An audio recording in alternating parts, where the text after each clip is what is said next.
So there are types of pain. Pain is broadly classified into two types based on the duration of the pain, how much we are feeling, right? Suppose we feel the pain for a shorter duration, then this is called acute pain. And if we feel the pain for longer duration, then this is called chronic pain. Okay.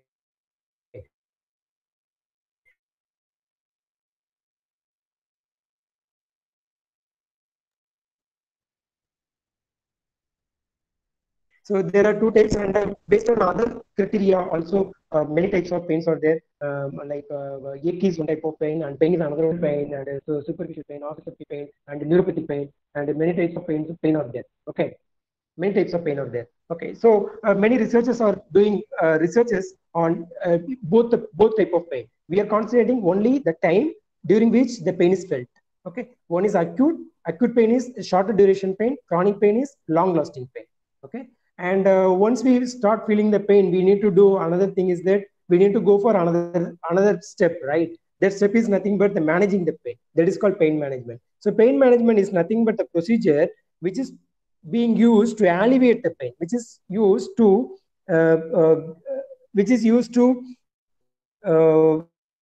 remove the pain from our body, right? So there are many pain management procedures. One is the clinical procedure and non-clinical procedures. In clinical procedures, what we are doing, we are approaching the doctor, and doctor will ask us, and we will be expressing our feeling about pain, and he will be writing the medicines. He will be prescribing medicines. This medicine is nothing but the painkillers, right? So this is clinical procedure. In clinical procedure, medicine is used. Medicine is nothing but the painkillers. In non-clinical procedures, we have many methods.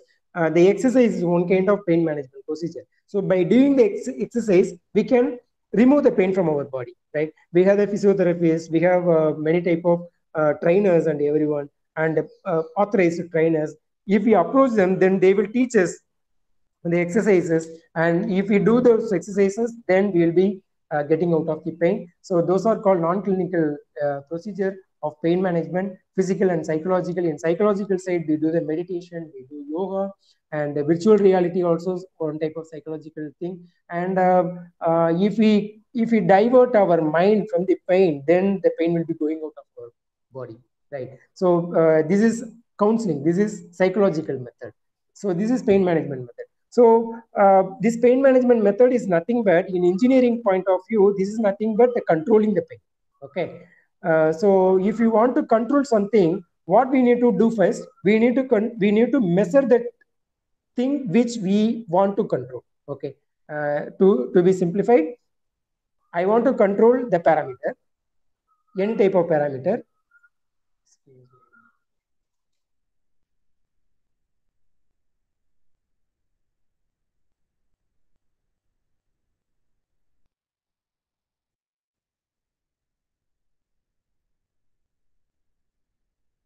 Transmitted to our nervous system, very important, and trying to process the signal and do the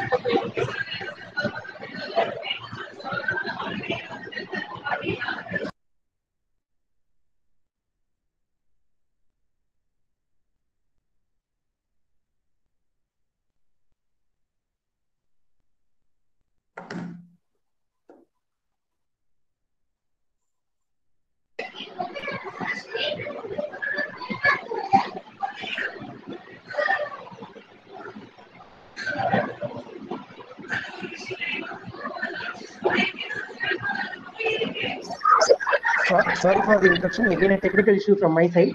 It's fine, sir. Your screen is visible now. The pain management screen is visible. Yes, you can proceed, sir. Yes, ma'am. Yes, ma'am.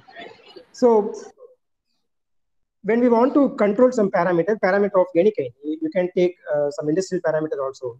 Or from your home side example, you can take the flow of water. Okay. So if you want to control the flow of water, we need to understand how much is flowing actually at present, right? Then only you can control to the level what you are expecting.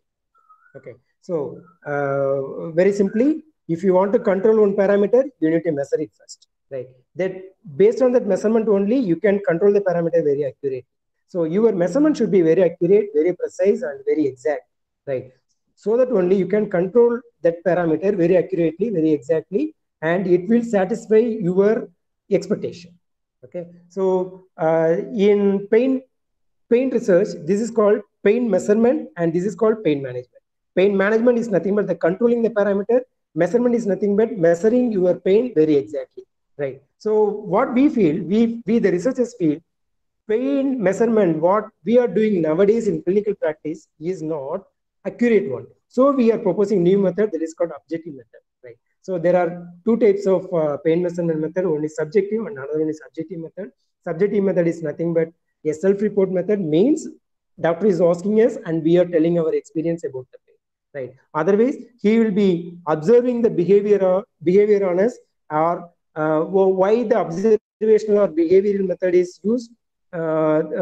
Actually, in self-report method, doctor will be asking and we will be telling, right? If in a case I am not able to express my feeling orally to the doctor, then how the doctor can understand how much pain I am having or I am feeling? For the case, clinical practice has observational and behavioral methods, means that how the patient is behaves, and how the patient is behaving for this type of input, and based on which the doctor will come to the conclusion that this amount of pain the patient is feeling, right? This will be useful mainly for the mentally retarded people and the infants, or the children of age less than 3 or 2. For this category of patients, physicians are using this type of behavioral methods, right? Objective method is nothing but using some measurement setup, some measurement method to measure the pain. This is called objective method. This is engineering method. Okay, so what are all the subjective pain measurement methods? In subjective pain measurement methods, we have on the right side of this, on the left side of this slide, you are seeing this expression of the children, expression of the child, and from no hurt expression to lot more hurt. In lot more hurt, see that baby is crying very much, and no hurt, his face is very simply, it's not doing anything, right? It's very calm. So if a child's face is like in no hurt position picture, then the doctor will understand that there is no pain on him, right? So this is called Oucher scale. And in the center portion, you are seeing many scales. On the center top, you are seeing the numerical pain scale. In the numerical pain scale, it's scaled between 0 and 10. 0 is no pain and 10 is worst possible pain, right? And the patient will be asked to slide the pointer over the scale and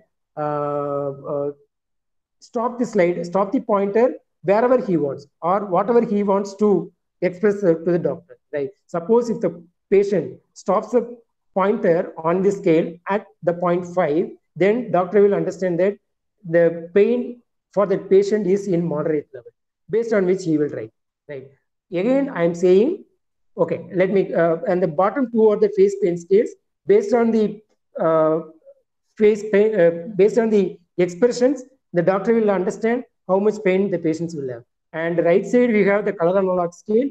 And again, the patient will be asked to move the pointer over the scale, and the point where this pointer is placed will reflect the amount of pain what the patient is feeling. Okay. In all the cases, the patient will express his pain level, right? This may be wrong or this may be true. In many cases, what I am saying and what I have understood, that in many cases, we are exaggerating the pain level what we feel, right? Because we want to get rid of pain very immediately, very quickly, right? So if I say my pain is very much, and doctor will prescribe a higher dosage of painkiller, right? So I can take the painkiller and I can get rid of the pain very quickly, and I can remove the pain from my body very quickly, right? But what about the dosage of painkiller which I have taken to remove the pain from me, right? It's a very huge, right? It's not the level which the pain I felt, right? The pain is small I felt, but I have expressed this pain into the largest scale, so that doctor has given the higher dosage of painkiller. I have taken for small amount of pain, I have taken large amount of painkiller, and this painkiller will kill my pain. Also, it will leave very adverse side effects in my body, right? This is the case. Okay, so that we are proposing the objective pain measurement method. So why the objective pain measurement method is important, right? Pain management procedure and prescribing the painkillers, what we are doing nowadays in clinical practice are based on subjective methods, and those are not reliable, right? We should keep one thing in mind in that the points or the claims whoever may say, and whatever he say or she say, we should examine that first, right? We should analyze that first. After that only we should come to the conclusion, okay, this is the thing he is claiming or she is claiming, right? So this I've also been told in Tirukural, again, Tirukural number 423, though things diverse from diverse, sages lips, we learn. Okay, we learn this wisdom's part in each, the true thing to discern. Right? In Tamil, எப்பொருள் யார் யார் வாய் கேட்பினும் அப்பொருள் மெய்ப்பொருள் காண்பதறிவு. This is very important, right? We no need to believe anyone. We no need to believe anyone. If I am a doctor and you are a patient, if you are saying something, I should analyze, I should measure, I should make some analysis, right, on the thing what you are saying. Then only I should come to the conclusion, right? See, if I believe, being a doctor, if I believe whatever the patient says, then I'm not a doctor, right? And more than that, I cannot suggest you a good management procedure, right? So this is very important. And Karl Marx says everything must be done, right? So that we need to conduct experiments. We need to measure the changes in our human body, and we should correlate the changes happens in human body with the pain, right? By which we can measure the pain very easy. This is very important. Okay. So the definition of objective pain measurement, very important. The repetition of a unit amount that maintains its size within an allowable range of error, no matter, this is very important, no matter which instrument intended to measure the variable of interest is used, and no matter who or what relevant person or thing is measured. Okay, it's very important. It should not vary with the person who is going to measure with an instrument which is used to measure, right? You should be same at all the time. Okay, this is very important. So the result of any measurement of a particular variable of a process should be same for any type of instrument and the person who is using the instrument, right? So now you see, I can express my pain feeling at this point of time in a way, and after some time I can say in other way. Okay, or I can exaggerate my pain level. Okay, in other case, if I have a method, I have a measurement setup, or if I have an instrument to measure the pain level, and that instrument will say how much I feel the pain. Okay, so this is called objective pain measurement. Okay, so in objective pain measurement method, it's a patient independent, and we can measure any type of physiological parameters like EEG or EMG, or in some cases brain imaging they are doing, and we can measure the resistivity of the skin, resistance of the skin, right? If we measure the resistance of the skin, then we can correlate this resistance of the skin with the pain, right? Can you understand the relation between the resistance of the skin and the pain? Okay, let me explain. Whenever you feel the pain, there will be sweating. There will be you will be feeling the sweating kind of thing, right? When you feel sweating, the resistance will be reduced, right? The more amount of current will be passed through your skin. Okay, normally in the skin, resistance will be in a mega ohm range, right? So when you feel pain, the sweat glands will be activated, the adrenaline gland actually will be activated, and in a way the sweat glands will be activated. So if the sweat glands will be activated, you will be feeling sweating, and if you feel sweating, your resistance of the skin will be reduced. And if you measure this change in resistance, you can easily say how much amount of pain you can you are feeling now. Okay, so pain GSR is one kind of thing. This slide shows many kind of researches happened in objective pain measurement method. Keep one thing in mind that objective pain measurement is patient independent. It's not patient dependent. Subjective measurement method is patient dependent. Okay. And in pain measurement, experimental research, what the researchers are doing the pain measurement with different kind of pain, nociceptive and neuropathic pain. And we need to do experiment on patient. Is it possible? It's not possible, right? So we need to do experiment on the healthy subjects, right? To do experiment on healthy subject, what we need to do, we need to create pain on normal person. And to create pain, what we need the pain inducer, right? So this is very important. This is scope of our presentation. Okay. And the methods to induce the pain, we, as I said earlier, we have many kind of pain inducers, and mechanical kind of pain inducers, thermal pain inducers, and chemical pain inducers. And we normally don't go for the chemical pain inducers. We normally concentrate on thermal and mechanical type of pain inducers. And by inducing the pain, we will be measuring the changes in physiological parameters. These changes in physiological parameters will be correlated with the pain. Okay, so normally the researchers they are conducting the experiments in 3 stages: pre-pain stage, post-pain stage, and in between these 2 stages, there is a stage called the pain stage, right? Pre-pain stage, before application of pain. Pain stage, application of pain stage. Post-pain stage, removing the pain from the patient, the normal human subject. Okay, and 3 stages we are doing the experiment, and this is my own research area, and I have also done the experiments in these 3 stages only. And I myself, I developed pain inducers in my laboratory. I have created 2 types of pain inducers. One is mechanical pain inducer called MPI acronym, and thermal pain inducer TPI, right? And this is the pain inducer what I have developed in my laboratory. This resembles the Tower of Hanoi. It's not, you see this picture. There is a stem-like rod, center rod, and at the bottom of this center rod, there is a disc, fixed iron disc, and beneath that, there is a metal cube of 1 centimeter cross 1 centimeter. Okay, so how this pain inducer works? If you keep this pain inducer in any part of your body, and you can add the weights through this center rod. Okay, I'll show the picture in next slide. Through this center rod, you can add the weights, right? So these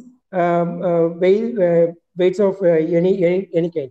I used the circular disc, and I put 1 by 1 the disc inside the center rod, and it will increase the weight, and this pressure create, or this force will be added in this metal cube. This metal cube is over our human body. Okay, so this will create pressure on our human body, and over the time, this will create the pain. This will induce the pain.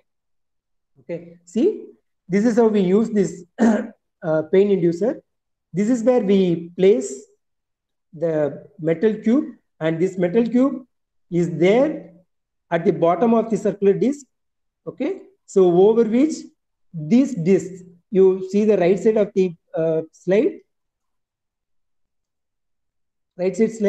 there are discs which were inserted inside the center rod. This is a center rod, and the bottom one is that metal disc, metal plate, and over which these metal plates are added.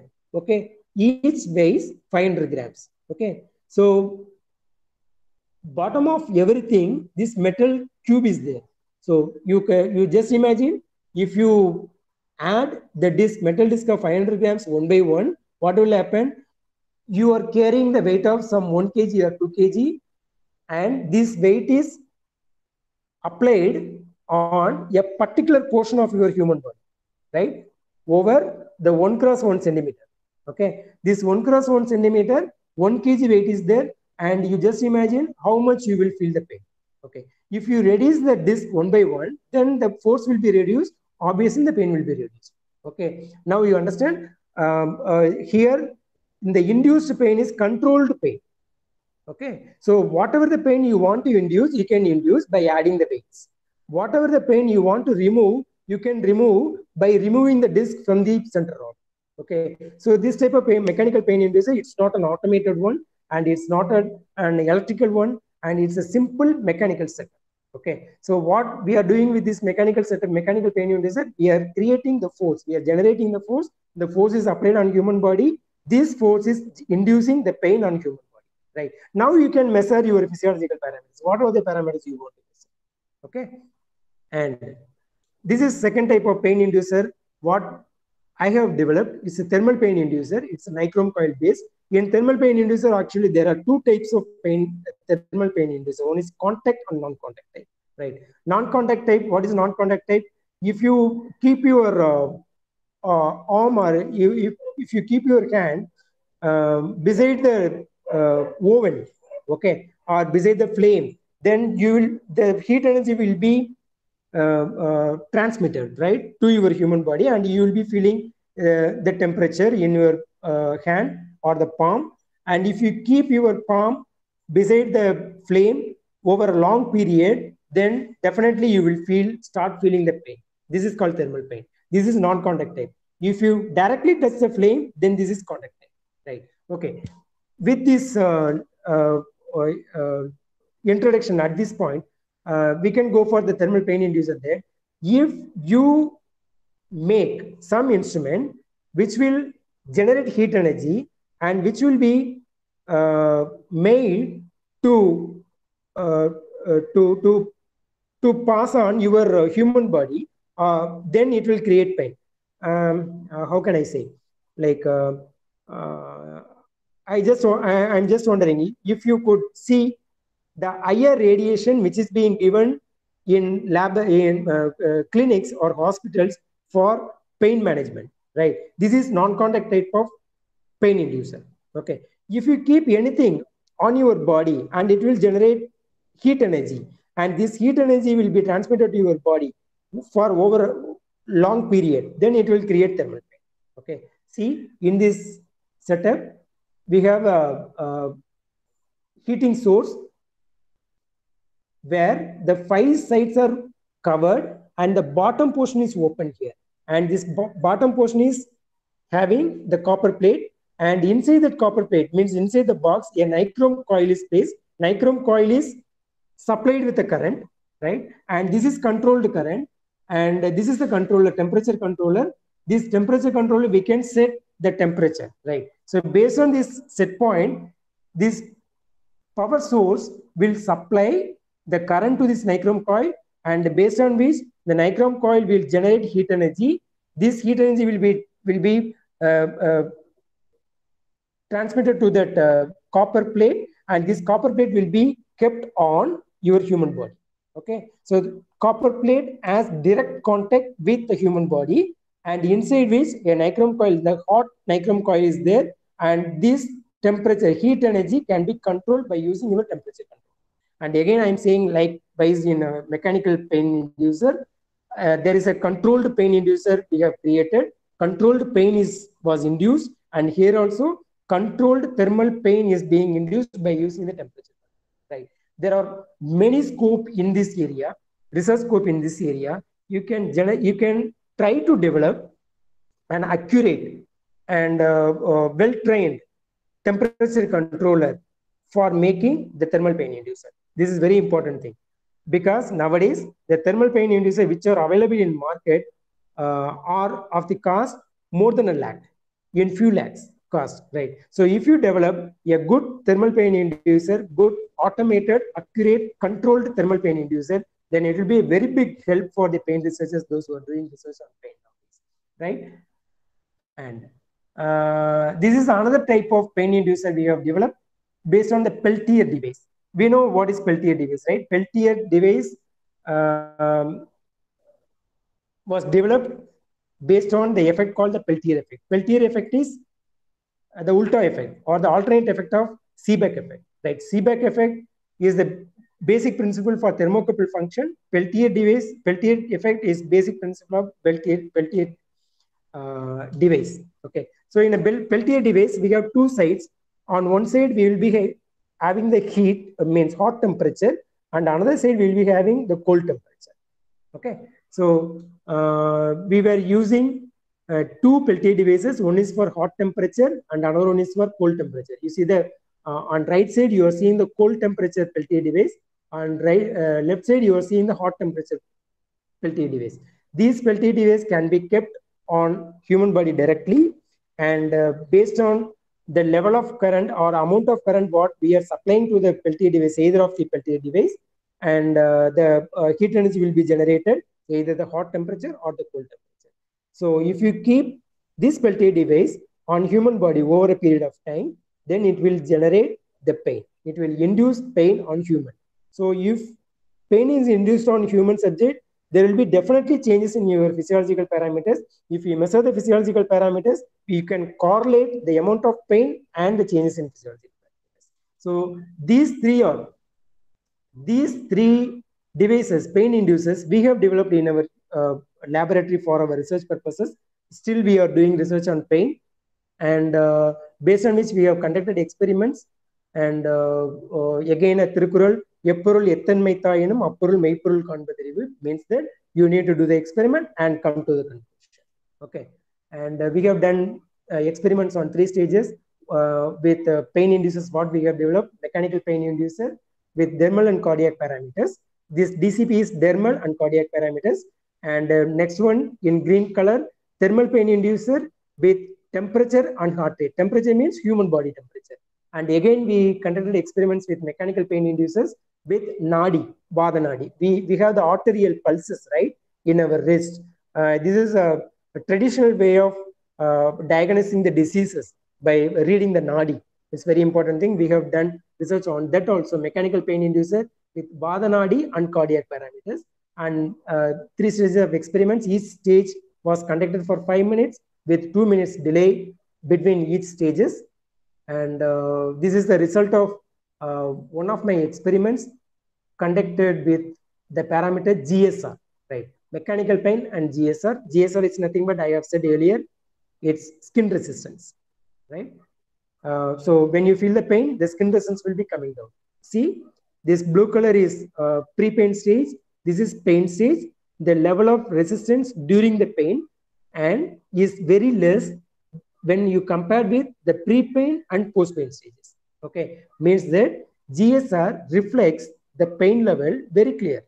So if you measure the GSR, you can say how much pain you feel, right? You can apply any machine learning technique or artificial intelligence technique. Then you can very well say how much amount of pain you are feeling, right? So this experiment was done with the help of mechanical pain inducer, right? And we have done experiments with mechanical pain inducer and ECG parameter, ECG also. We have taken the frequency for analysis, frequency of the ECG signal for analysis. During the pain condition, the ECG frequency of the ECG signal is more. Okay, and we have conducted experiments with the mechanical pain inducer with other dermal and cardiac parameters also. Here I am showing you the statistical result of blood pressure of patients, consolidated blood pressure level of patients in the systolic and diastolic of 3 stages. Number 1 is pre-pain, number 2 is during pain, and number 3 is post-pain, right? See, during pain stage, this blood pressure level of systolic and diastolic are higher when you compare with the pre-pain and post-pain stage. Means that blood pressure also, we can easily correlate the pain level. Okay, and this is the experiment what we have conducted to read the nadi, vada nadi. We have 3 nadis, right? Vata, pitta, and kapha. 3 nadis and 3 arterial pulses we have, means vata and pitta, kapha. Vata nadi is responsible for the pain. So if you feel pain, if you feel any type of pain in your body, it will be reflected in vata nadi. So if you measure vata nadi, you can say how much amount of pain you are feeling now, right? So for that, we have used the mechanical pain inducer. See here, the mechanical pain inducer, and we place this mechanical pain inducer on right hand, the ring finger of a subject. She is a normal human subject, of no medical complications and everything. She has not taken any medications and everything, right? She is a normal, very healthy human, and over her right hand, the pain inducer was placed, and this pain inducer induced pain on her, and this vata nadi was measured by using the pressure sensor. And that was also a very good result what we have got. And Vatanadi has had a good sign of pain, right? So whenever you feel pain, there are changes in Vatanadi. Okay, so these all experiments were done with pain inducers. What we have created, two types of pain inducer. One is mechanical pain inducer, and another is thermal pain inducer. So in thermal pain inducer side, we have done only the contact type of pain inducer. We didn't do any experiments with non-contact thermal pain inducers, right? But many researchers are doing with non-contact type of thermal pain inducers also. Let's see one by one. And this is non-contact type, right? So here, this researcher, Nielsen and Chen, they use the non-contact type of thermal pain inducer. They use xenon light for inducing the pain, right? So this is stepper motor type, and this is a light source, right? So this light source will be moved over any portion of your human body by using the stepper motor, right? It can be programmed, right? And by using the program, you can move the stepper motor anywhere, right? So here, see, this light source is focused on particular portion of the human body, and this guy, sorry, and this human will not allow to move his hand till the end of the experiment, right? So if he won't move his hand till the end of the experiment, this light source will be falling on that particular portion, and it will induce pain. This is completely non-contact type, right? And here he used xenon light for creating the pain. And this is contact type of thermal pain inducer. The same experiment, same researchers they use for their experiment. And this is contact type. They use heat foil simulator. And in my experiment also, I used the coil. Here they have used foil, and I used the nichrome coil. Okay, and this portion, this hot foil, in this hot foil, the patient will be asked to place his hand, right? And this is again a controlled pain, and the temperature over this hot foil will be measured by using the thermistor, right? So by measuring the temperature, you can control the temperature also, right? How much amount of pain you can give and how much amount of pain you can remove, and everything you can use this. So these researchers have used two type of pain inducers. One is non-contact type of pain, thermal pain inducer using xenon light, and another one contact type of pain inducer using heat foil simulator. Okay, and another, this is very amazing and surprising also, right?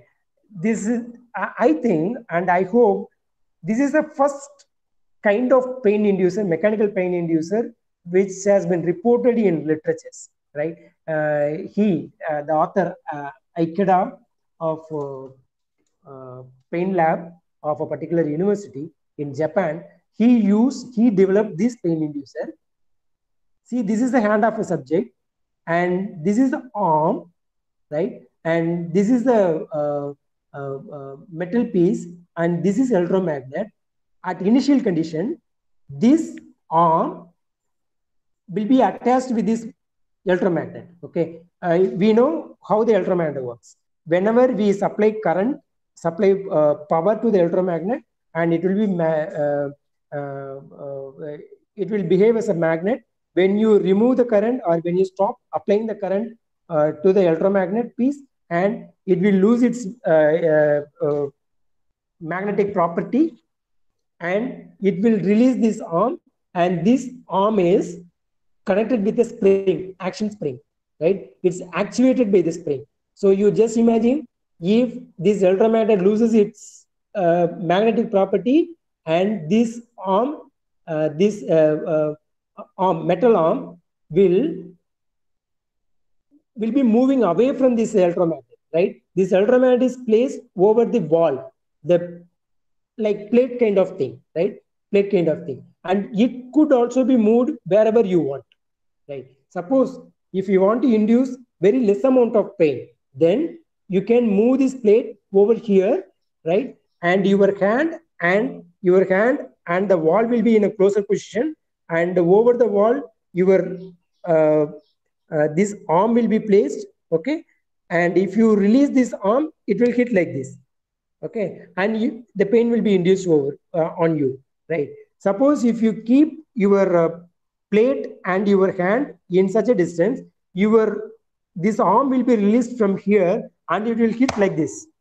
Okay, and you will be feeling much amount of pain, right? The huge pain you will be you will be felt, you will be feeling. Okay, so this is one kind of mechanical pain inducer he has used, and we can consider this as a very raw method, and it induced very much amount of pain, and in many cases we cannot tolerate the pain which could be induced by using this type of pain inducers.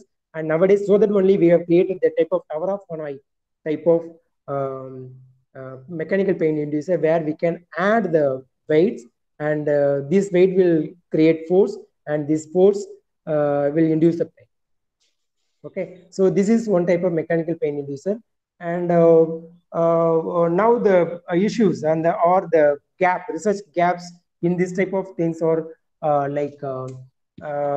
these pain inducers are programmed and automated, and with these pain inducers are generating pain or inducing pain, uh, kind of controlled pain.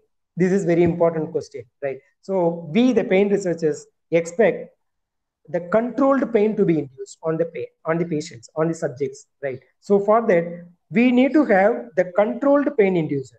You should create the controlled pain on the patients, right? So I am requesting, I am inviting you all guys, the researchers or scholars or students, to generate the pain inducer of uh, the programmed one, right?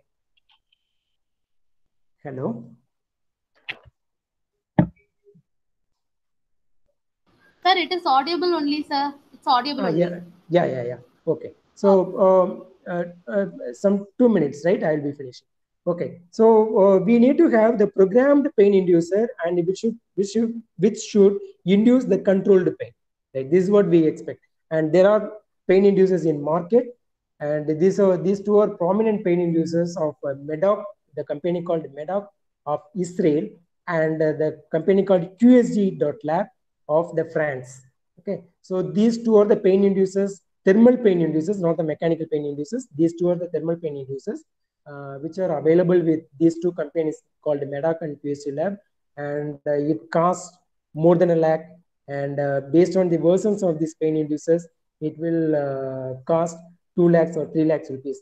And the researchers, many researchers cannot afford this type of pain inducers, and many researchers are expecting the pain inducers at affordable cost, right? And it will be useful for the experimental research carried out in the laboratories. Okay, and these two pain inducers have its own specifications. This QSG lab pain inducer, it has it can generate heat energy up to 63 degrees Celsius, and this TSA2 of Medoc can generate 53 degrees Celsius, right? And whenever we develop the pain inducers, thermal pain inducer, whatever it may be, we need to keep one thing in mind, that the characteristics of pain inducers, right? Like its accuracy, its precision, and how fast it can respond, and how fast respond in forward way and reverse way and everything, right? So when you apply the pain, when you start inducing the pain, how fast it will reach the test point, it's very important. Okay, so they have followed everything, and they have developed two thermal pain inducers, and we can also generate these type of pain inducers, and it's very much necessary for pain research. So to conclude the thing, I want to summarize in some few lines. Like pain is very important, because pain is not a disease. If suppose any one of us not feeling pain at any time, we should consult the doctor very immediately, because pain is a symptom, it's an informer.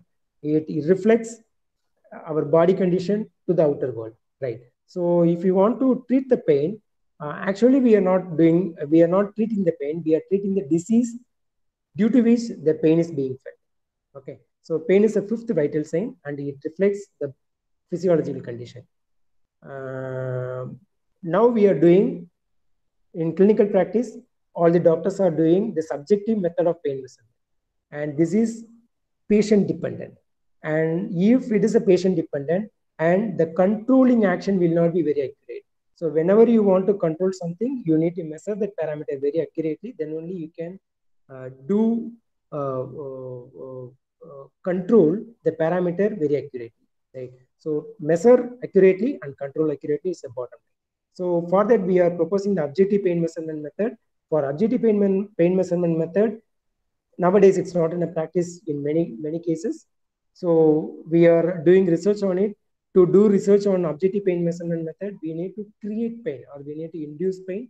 For that, we badly need the pain inducers. Three types of pain inducers are there. One is mechanical pain inducer and thermal pain inducer, and lastly the chemical pain inducer. Normally we don't go for the chemical pain inducer. We are concentrating on two types of pain inducers, mechanical and thermal pain inducers. So we need to develop this mechanical pain inducer and thermal pain inducer, which should generate or which should induce the controlled pain, right? So to generate, to make this type of pain inducers, an interdisciplinary research is necessary. The mechanical engineer and electronics engineer and the computer science engineer can collaborate in it, and they can generate, they can make the pain inducers, and which will be very much useful, which will be very much definitely useful for the pain researchers to generate pain on normal human subjects. If we generate pain on human subjects, we can measure the physiological parameters and correlate these physiological parameters with the amount of pain induced, right? So that we can measure the pain very accurately, and doctor can prescribe the correct dosage of painkiller to the patient, and it will not leave any side effects on the patient after killing the pain. So this is about the research of pain and pain inducers, and I thank you very much for your patience hearing, and I am very sorry for that also. Like there were few technical issues during the presentation. I feel sorry for that, and I hope you enjoy the presentation. Thank you very much. Over to the coordinators.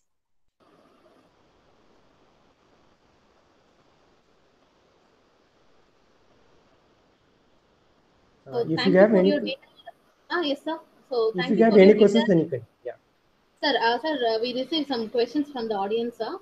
So Yes. first question, how can we measure the pain if the pain is not superficial and it is very internal, like pancreas or heart or lung? How can we measure the pain? Yes. Uh, Pain of any kind can be measured, right? So how we are expressing the pain which we feel visceral, the pain which this questionnaire asked is the visceral pain. We feel pain in organ level, na? So we can measure the pain. We are expressing our pain, na? It's paining very much, and my pain level is intolerable, and everything we are saying, na? So there is a scope to measure the pain in subjective method, so that there is a scope to measure the pain in objective method also, right? If you measure some parameters, some physiological parameters, maybe some changes happen in your heart rate or your blood pressure, or in some cases your EEG also it will happen, right? So if you measure these parameters and observe the changes happen due to this pain, then you can correlate the pain level. This is the way we can measure the pain of any type, any kind, right? This is the research what we are doing. Thank you, sir. Second question, sir, how can we quantify the pain and maintain the threshold level in labs? Threshold of pain varies person to person, gender to gender, and surprisingly, it varies based on the geographical location also, right? The Americans have a different threshold level, and the Africans have different pain threshold level, and Indians have different pain threshold level. So pain cannot be globalized, right? It varies from a place to place, and it varies to the person, and the age ways will also it will vary, right? So if you want to, this is a very big challenge in pain measurement, okay.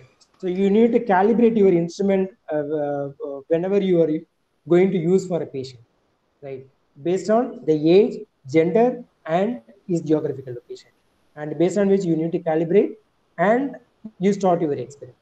Then the tolerance will be normalized. Sir, next question, sir. Usually, chemical changes inside the body will give pain. If so, how can we correlate thermal and mechanical induced pain? Thermal and mechanical induced pain, yeah, that the chemical part, yeah. The pain physiology says pain is communicated. The pain is communicated through the signal to the brain cortex, right?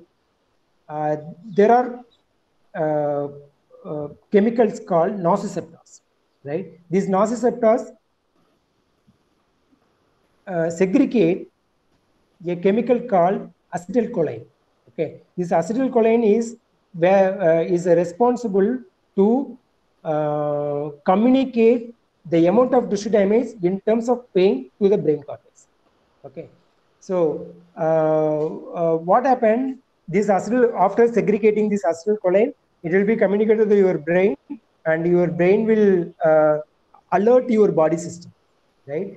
And this your brain will give signals to all your organs, including your heart, right? Your kidney and all the organs, right? So it will start functioning to cure the tissue damage, right? So now you keep one thing in mind that our whole body will be functioning to cure the tissue damage, right? This tissue damage is reported with the pain. Okay, so your brain will give information to the organ of your body, and your organs will be functioning to cure this tissue damage. So if you measure the function of that organ, then you can measure uh, the pain what you feel, right? So you keep in a block diagram tissue damage area and acetylcholine secreted. It reaches the brain, and brain will intimate all the organs to function in order to cure this tissue damage. Again, a feedback. Okay, so if you measure the function of these organs, then you can measure the pain or the acetylcholine level, how much it has been secreted. This is the way we can measure the pain, where the pain is the chemical phenomenon. Sir, next question, sir. How far there is a research opening in this field? We discussed now. The making of pain inducer is a very big research area, and you can make the products also, product development part also, and the exploring the objectivity of pain in human being is a very big research area, and there is a very big resistance from the clinical side in accepting the objectivity of the pain, right? So we need to prove it. We need to conduct many experiments with many subjects, and we need to validate the results of experiments what we are going to conduct in laboratory in the clinical environment with actual patients, actual pain, and validation. It's very much important. So conducting experiments with a human being is a very big research area with the pain. Okay, it's a very big area. I welcome everyone to do research on pain. Sir, cancer tumor will not have any sense. So how can we find the pain in that cancer tumor? In cancer disease, actually, the disease cancer will not harm you, but the pain which is caused by cancer is very huge. It's intolerable. So cancer patients are facing this thing only. Again, it's a very big gray area.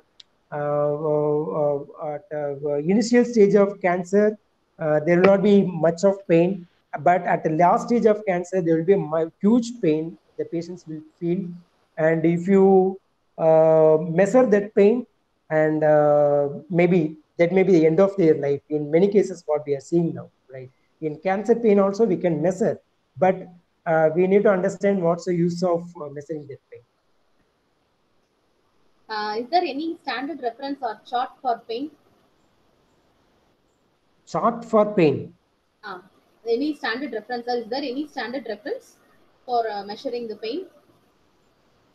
Yes, we have shown in my slide now. There are in subjective pain measurement method, there are many. They are using many scales, and they are using the questionnaires also, and many standard methods they are using. But for objective pain measurement, till date, there are no standards in objective pain measurement method. For that only we are working on it. Any software related to this field, sir? Is there any software related to this pain measurement, sir? No, ma. In subjective pain measurement method, they are making many softwares. Like they are asking questions and they are entering in it, and they will be getting some graphical view of output and everything they are doing. But in objective type, still it's under research. We need to make it. Let's do it. I welcome you all. Okay. So thank you so much, sir. Thank you for your detailed information on this new research area, sir. So really, your information will create a research thought in our young budding engineers, sir. So thank you so much, sir. So now I call Thank you upon very Mrs. much. Thank you, sir. Now I call upon Mrs. M. Chitra Evangeline Christina, ma'am, to deliver the vote of thanks. Good evening, one and all. I consider it a great honor to propose the vote of thanks on this occasion. First of all, I thank Lord Almighty for helping us to conduct this webinar in spite of network issues. Next, I thank the resource person, Dr. Shankar Krishnan from NIT Silchar, Assam, for sharing his knowledge and expertise in this field. The session opened a gateway for pain in different angles. We feel grateful to have you as our resource person, sir. Thank you, sir. I feel happy to record my thanks to Dr. Ella Priya, Professor Academics, Mrs. Priska, HOD, Mrs. Francie for arranging such an eminent resource person, Mrs. Niranjana for technical support, and all the staff members of ECE for their contribution. Thank you, team. Last but not the least, I thank all the participants for being so active and make this session successful. Thank you, one and all. Once again, thank you. Thank you, ma'am. Dear participants, the feedback link for this webinar is given on the description box. So please fill the form with utmost care and you will get your certificate within 3 working days. And don't forget to subscribe our department YouTube channel, FX YouTuber, to get up-to-date information. And thank you all. We shall meet you soon with another informative webinar. Once again, thank you so much.